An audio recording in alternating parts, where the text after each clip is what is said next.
So, I made an app. This is the productivity app I have always wanted.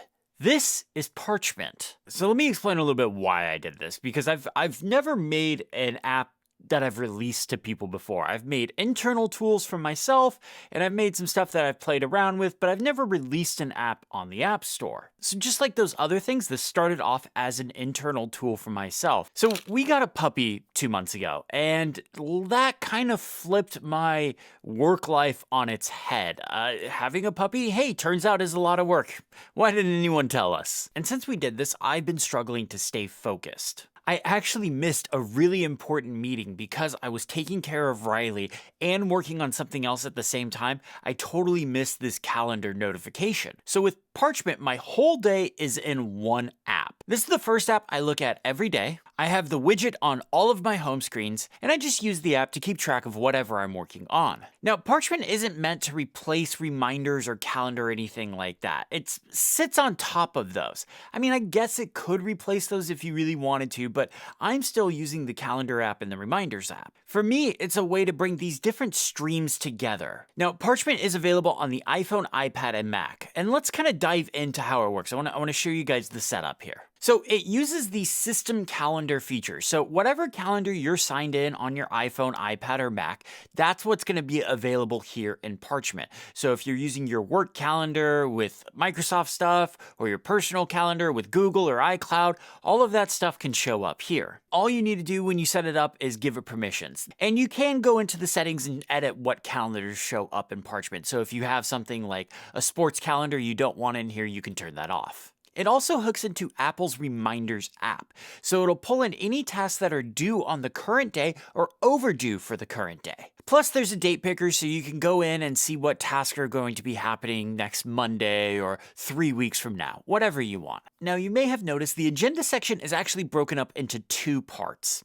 There is an all day and no time events and reminders section on the left. Then there is a timed events and reminders section on the right. This is because I truly believe not all events and reminders are equal. For example, say I have a task that's take out the garbage can every Sunday night because the garbage can is going to get picked up on Monday. It doesn't have a time associated with it. I could do that at any point on Sunday.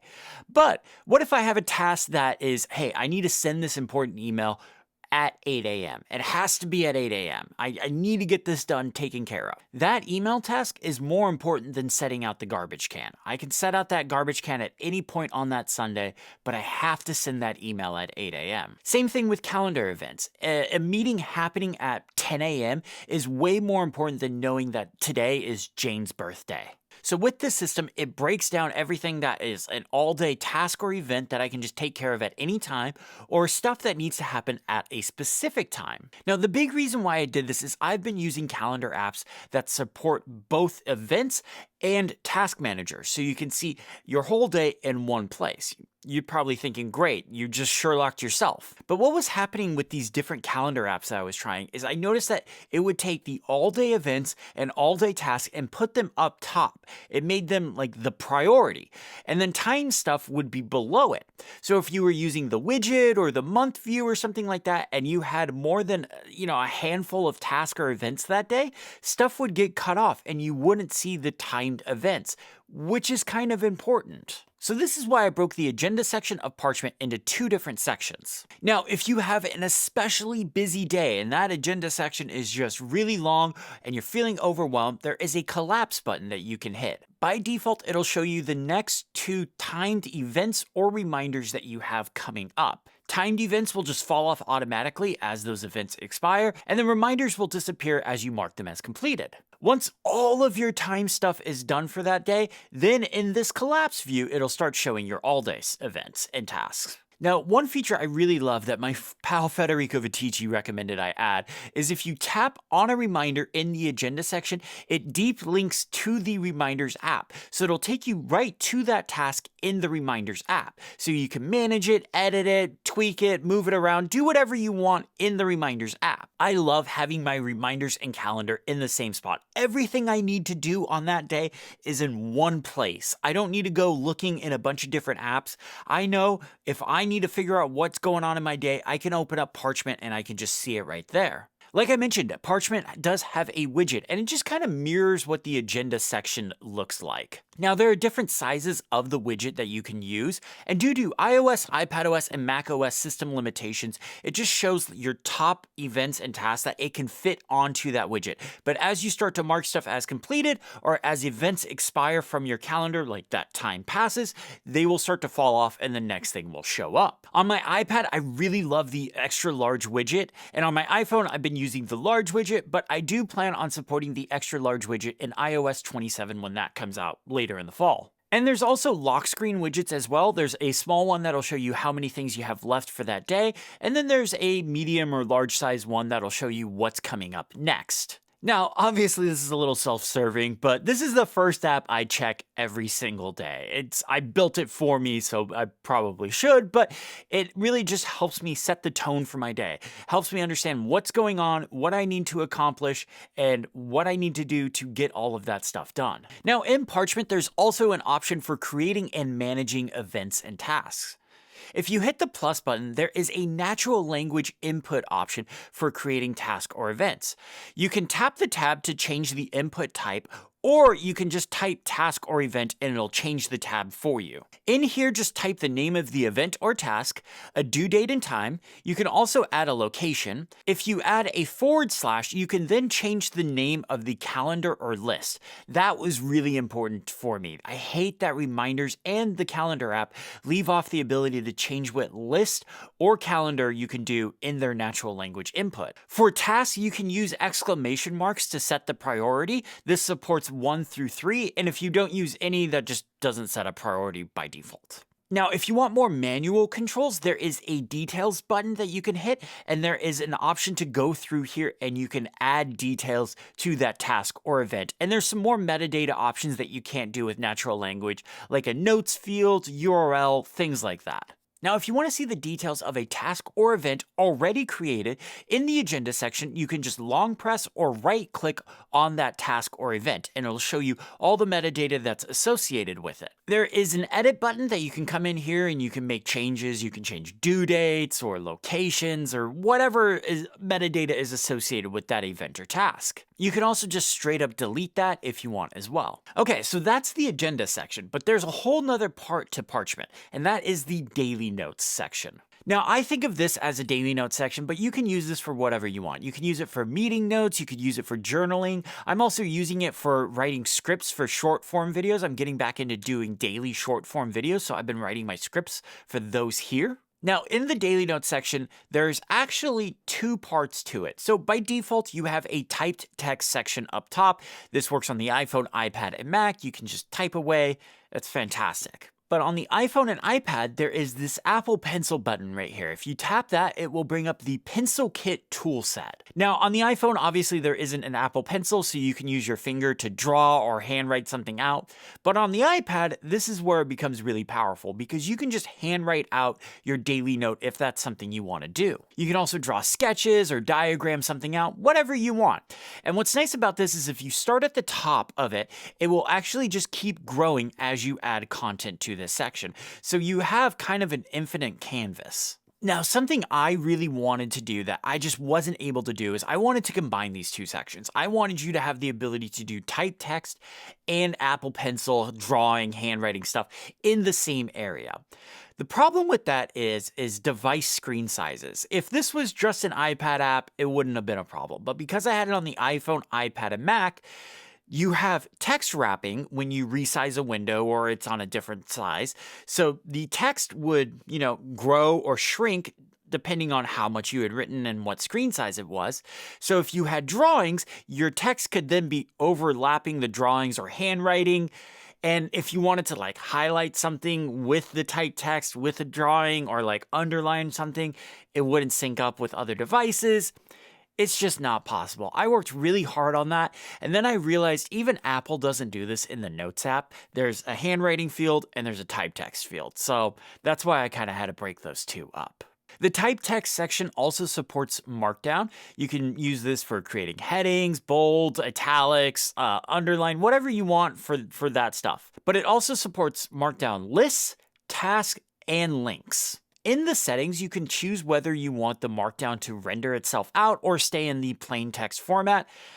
I wanted to give everyone an option because that is not a war I wanted to be a part of. And in the Apple Pencil section, like I mentioned, you get all of the Pencil Kit tool set built right in there, so you can use anything you want, change colors, draw, handwrite, whatever you want. You can use the calligraphy pen, however you want to do it. I primarily use the type text option, but I do occasionally handwrite something out or draw something out even, but my handwriting is bad, so I usually stick to type text. Now, if you ever want to get your notes out of Parchment, there are two different options.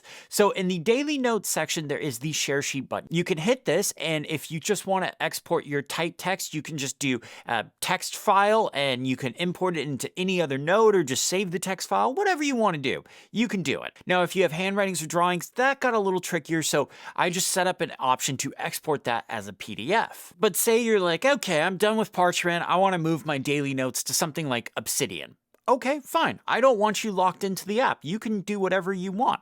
So in these settings, you can go into export, and you will be able to export everything from the daily notes section. Now, this will do text files for just type text. Again, it's a little trickier once you start doing handwritten or drawings, anything like that.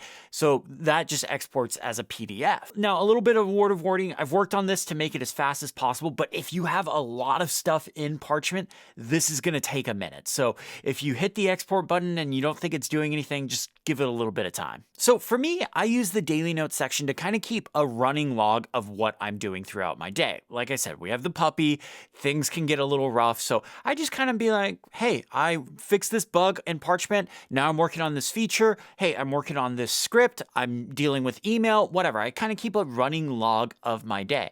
So that way, when I come back in and sit down, I can be like, okay, that's where I left off.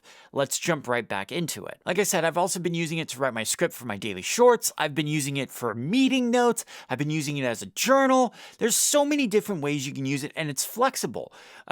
Because it's Markdown, you can just create headers and break things up the way you want. You can go back. Everything syncs between your devices. It's really flexible. I'll also just use it to just jot something down quickly. I was on the phone the other day with somebody, and I needed to write down an address of a thing that I was doing. And it was really nice. I just opened up Parchment, wrote down the address, and I had it there. That didn't really need to be its own separate note in Obsidian. It was just something I was going to be taking care of that day, so I just put it right there and took care of it. So that's the core of Parchment, but there's also some little touches in here that I've added, and I got some feedback during the beta from people that gave me really good suggestions that I added in here as well. Up at the top, you're going to see a yesterday, today, and tomorrow, and then a date picker option. I love this because I can sit down for my day and I can go back over to yesterday and make sure I didn't just leave anything over there that still needs to be taken care of. So I can just quickly jump to yesterday. But the tomorrow one is even better. So what I will do is kind of towards the end of my workday, if I'm wrapping up my day and I didn't finish everything I needed to, or I was in the middle of working on something and I didn't finish that task, I can just go to the tomorrow day, leave myself a note for tomorrow, and then when I sit down at my computer on that day, when I open up Parchment, Parchment will automatically open up to the current date. I will see that note right there. It was really handy the other day. I was working on a sync bug in this app, and I just was banging my head against it. It was late. I needed to go to bed. So I just left some suspicions and some findings for myself the very next day.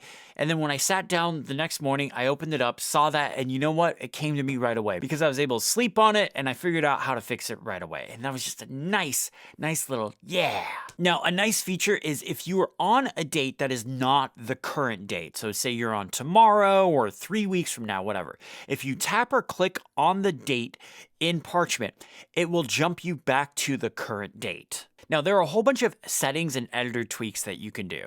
There's also the ability to reset the sync system if you have any issues, but if you have any issues, there's also a support button down at the bottom of settings. Please email me. I worked really hard on the sync system and wanted to make sure it was reliable as possible. If people are using this for their daily notes, they can't be losing information. Sync was definitely the hardest part of working on this app. On the Mac, there is a setting to set up a global hotkey so you can just open up Parchment from anywhere in the system. I use Hyperkey J for this. There's also a bunch of custom themes, and on the iPad and Mac, there's a bunch of alternate icons as well. I really like the dark green one myself. On the iPad, I love having Parchment and Slide Over. This is kind of my favorite way to use this because I can just be working on whatever I want. I can just swipe over, see what I need to do next, see what's coming up for my day, leave myself something in the daily note, and then just swipe it away. One of my favorite features that Apple added to Slide Over is the fact that you can resize the window now. I find the default window size to be just a little too small on the 13-inch iPad Pro, so I do make the Slide Over window a little bit bigger. I made Parchment for me. It's a tool I've been using every single day for the last month or so, and it's been great for that. But I also realized that I think a lot of other people could benefit from this. So I've done a ton of polishing to make it user-friendly and not kind of janky. I wanted it so that other people could just sit down and use it. It's really helped me with my focus issues and just staying on task throughout my day. The app is available right now. I will put a link to it in the description below, maybe even a pinned comment so you can find it easily. It is available right now. It is a one-time flat purchase of $5. I didn't want to do a subscription. I didn't want to put an in-app purchase in there and like hide a bunch of functionality behind that. I especially didn't want to do ads or anything like that. I just wanted to keep things as simple as possible. So it's $5. You've seen how it works in this video. So if you want it, great. If you don't, that's okay too. If you have any feedback or issues, there is a support button in settings at the bottom of the settings general tab.